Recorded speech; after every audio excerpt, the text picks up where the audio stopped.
സദൃശവാക്യങ്ങൾ 18-ാം അധ്യായത്തിൻ്റെ 10-ാം വാക്യം. കർത്താവിൻ്റെ നാമം ബലമുള്ള ഗോപുരം, നീതിമാൻ അതിലേക്ക് ഓടിച്ചെന്ന് അഭയം പ്രാപിക്കുന്നു. കർത്താവിൻ്റെ നാമങ്ങളിലൊന്ന് ഇമ്മാനുവേൽ, ദൈവം നമ്മോട് കൂടെ. 2000 വർഷങ്ങൾക്ക് മുമ്പ് യേശു കർത്താവ് ഈ ഭൂമിയിൽ വന്നപ്പോൾ അവിടുന്ന് നിശ്ചയമായും നമ്മുടെ ഇമ്മാനുവേൽ തന്നെയാണ്. കിണറ്റുകരയിൽ ആരോരുമില്ലാത്ത ഒരു സ്ത്രീ ഉച്ചസമയം വെള്ളം കോരാൻ വന്നപ്പോൾ അവൾ കണ്ടത് അവൾക്കായി കാത്തിരിക്കുന്ന ഒരു ദൈവത്തെയാണ്. നിശ്ചയമായും അവൾക്ക് മനസ്സിലായി, ഇമ്മാനുവേൽ, ദൈവം നമ്മോട് കൂടെയാണ്.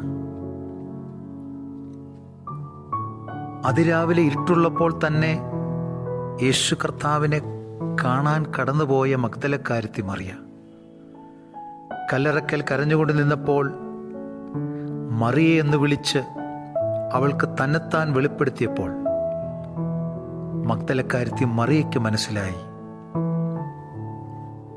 യേശുവാണ് യഥാർത്ഥത്തിൽ ഇമ്മാനുവേൽ. നൈൻ പട്ടണത്തിലെ വിധവയുടെ ഒരേ ഒരു മകൻ മരിച്ചു. പട്ടണത്തിൻ്റെ വാതിലിനോട് അവരടുത്തപ്പോൾ അവരുടെ അടുക്കിലേക്ക് കടന്നു വന്ന് അവനെ കൈപിടിച്ച് ജീവനിലേക്ക് നടത്തിയപ്പോൾ നൈൻ പട്ടണത്തിലെ വിധവയ്ക്ക് മനസ്സിലായി, ആരാണ് യഥാർത്ഥത്തിൽ ഇമ്മാനുവേൽ.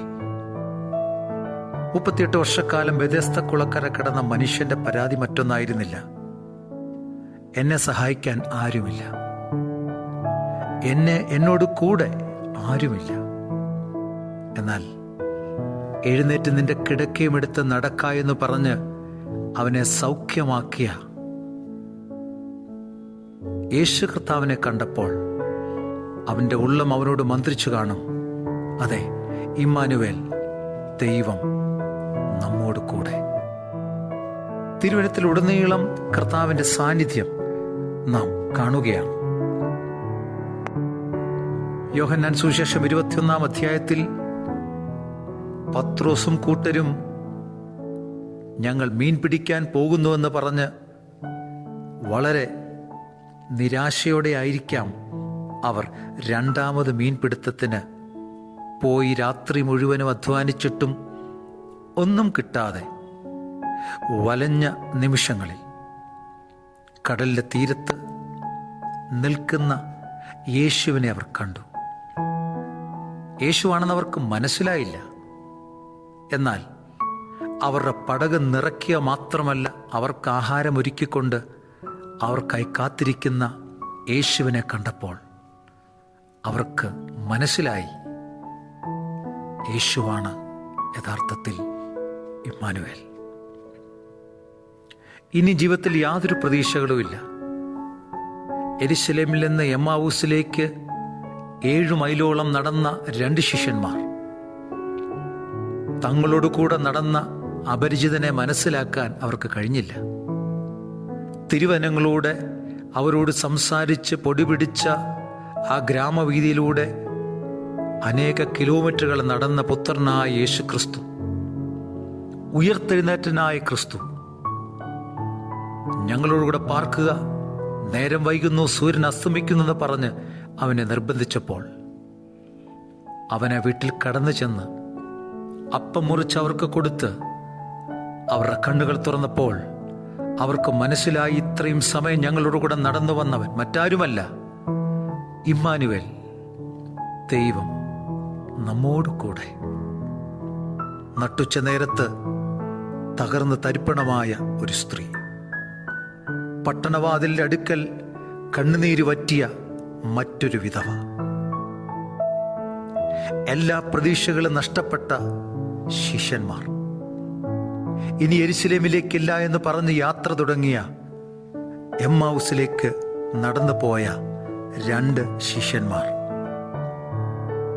എല്ലാവരുടെയും ജീവിതം നാം നോക്കുമ്പോൾ അവരുടെ എല്ലാം അവസ്ഥകളിൽ ഇറങ്ങി വന്ന് അവരോട് സംസാരിക്കുകയും അവരെ രക്ഷിക്കുകയും അവരുടെ മുറിവുകളെ വെച്ച് കെട്ടുകയും ചെയ്ത കർത്താവിൻ്റെ നാമം ഇമ്മാനുവേൽ തന്നെയാണ്.